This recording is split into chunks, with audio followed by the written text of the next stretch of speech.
And also, could you mention some of the things that your team has found, some of the crazy numbers, including the woman that walked away with about $30 million? Right. Well, we do find it sort of rather odd that there are quite a few people in the bureaucracy who have ostensibly a salary of a few $100,000, but somehow manage to accrue tens of millions of dollars in net worth while they are in that position, which is, what happened at USAID. We're just curious as to where it came from. Maybe they're very good at investing, in which case we should take their investment advice, perhaps. But they seem to be mysteriously, they get wealthy. We don't know why. Where does it come from? And I think the reality is that they're getting wealthy at the taxpayer expense. That's the honest truth of it. So, we're looking at, we just.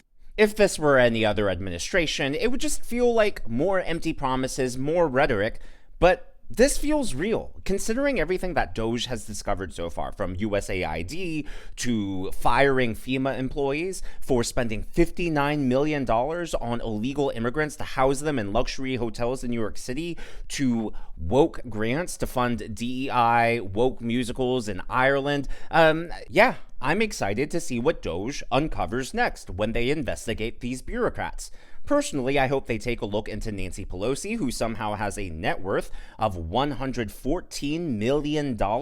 Keep in mind, the salary of a congressperson is $174,000 to $223,000 as Speaker of the House, which is a lot of money, but the math ain't mathin' to get to $114,000. And if you take a close look here, Nancy Pelosi's net worth in 2008 was $31 million, and in the span of 2 years, it over tripled to $102 million by 2010. Again, on her salary of not even $500,000. Like, how did that happen? Did she have a book deal that was adapted into a movie and she gets all these royalties that I'm not aware of?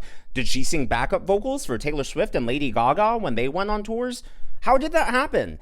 And look, this isn't about retribution. This isn't about endless investigations like they did into Donald Trump. This is about holding the powerful to account, because when you are in a position of authority, you're supposed to be held to a higher standard, especially when you're dealing with taxpayer money. And let's not forget, Congress quite literally controls the purse strings. So, if Nancy Pelosi has nothing to hide, and if all these other bureaucrats, swamp creatures, and career politicians have nothing to hide, then they shouldn't be worried at all.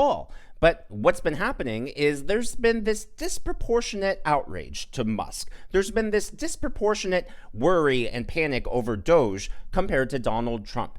What is really ironic is that instead of being upset at the fraud, waste, and abuse that DOGE is uncovering, they're instead mad at the investigators.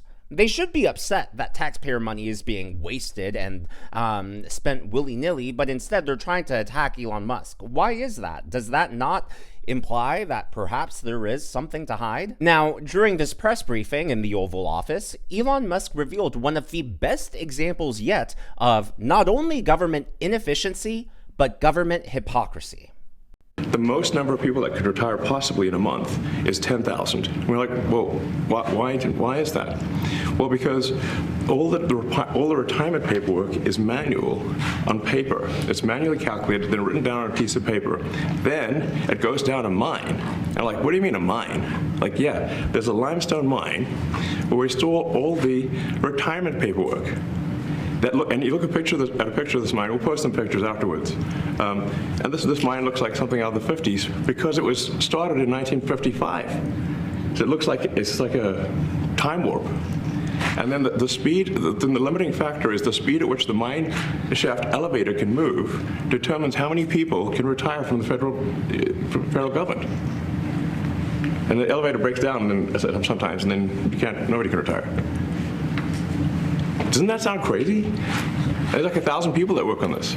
So I think if we take those people and say, like, you know what, instead of working in a mine shaft and carrying manila envelopes to, boxes in a mine shaft, you could do practically anything else, and you would add to the goods and services of the United States in a more useful way. After this, Musk did follow through with the receipts. Here are enlarged versions of the pictures that he shared online. So this is Iron Mountain, and then you can see all the paperwork on the right-hand side of the screen, literally in a mine, as he said, hundreds of feet below the surface of the earth. And then the Doge X account tweeted this: federal employee retirements are processed using paper by hand in an old limestone mine in Pennsylvania. Over 700 mine workers operate 230 feet underground to process, give or take, 10,000 applications per month, which are stored in manila envelopes and cardboard boxes. The retirement process takes multiple months, and that is 100% true. So this process of retiring from the federal workforce,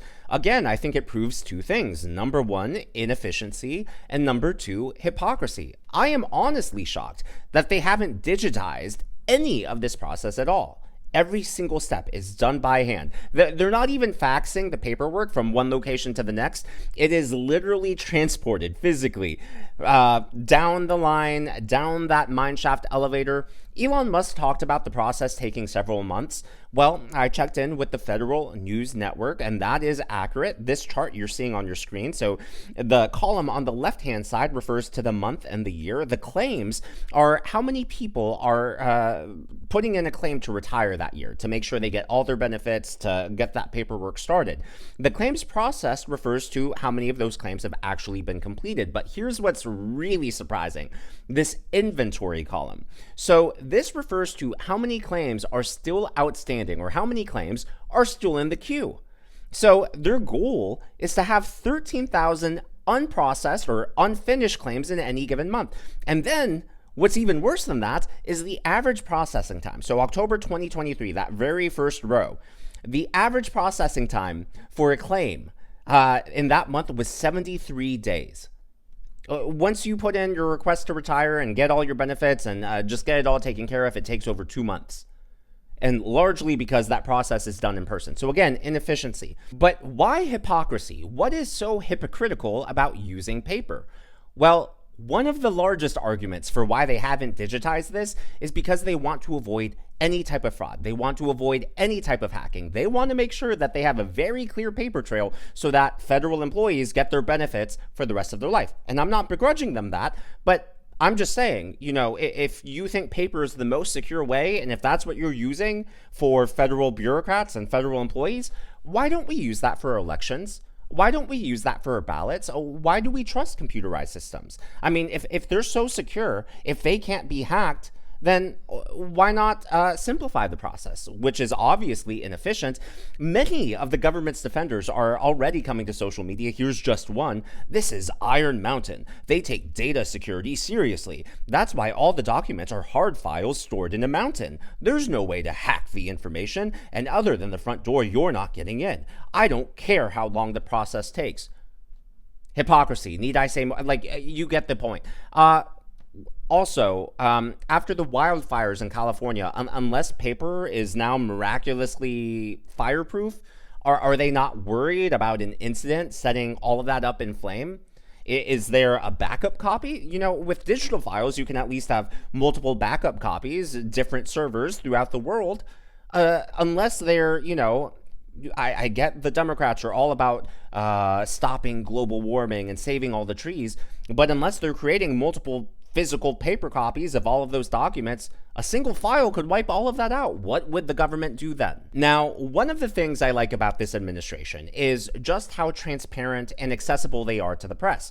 For all the talk about how Donald Trump is a bully to the press, he's trying to silence the press, take away free speech, you know, the Washington Post, democracy dies in darkness. For all of that talk, Trump invited them into the Oval Office and let them ask questions. No topic, no question was off limits. And in fact, they even let the press fact check them in the Oval Office. So remember the $50 million worth of condoms that was sent over to Gaza? Doge and Elon Musk got fact checked to that, and the media thought that they had them, right? We fact checked you, we got you now. Well, Elon Musk turned it around on them and said, hey, you actually proved my point. Your fact check didn't work out so well for you. And this is big numbers. Talk about 100 to 200 billion dollars a year. Sure. Serious money. Mr. Musk, you said on X that an example of the fraud that you have cited was $50 million of condoms was sent to Gaza. But after fact-check this, apparently Gaza in Mozambique, and the program was to protect them against HIV. So can you correct the statements? It wasn't sent to Hamas, actually. It was sent to Mozambique, which makes sense why condoms was sent there. Yeah. And how can we make sure that all the statements that you said were correct, so we can trust what you say? Well, first of all, some of the things that I say will be incorrect and should be corrected. So nobody's going to bat 1,000. I mean, we will make mistakes, but we'll act quickly to correct any mistakes. I'm not sure we should be sending $50 million worth of condoms to anywhere, frankly. I'm not sure that's something Americans would be really excited about. And that is really an enormous number of condoms, if you think about it. If it went to Mozambique instead of Gaza, I'm like, okay, that's not as bad, but still, why are we doing that?